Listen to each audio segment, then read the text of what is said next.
Welcome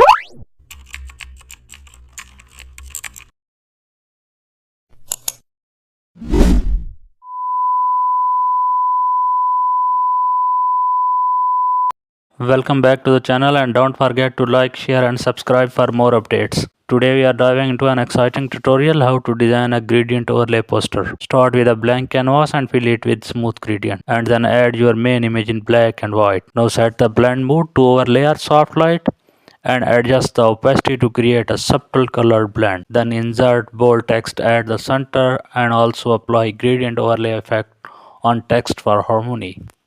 Use shape tool to add simple design elements and apply blur for depth in background. Now add noise for film textures and also use color balance to imbalance. Insert small logo or tagline below. Apply vignette for focus and merge adjust brightness slightly.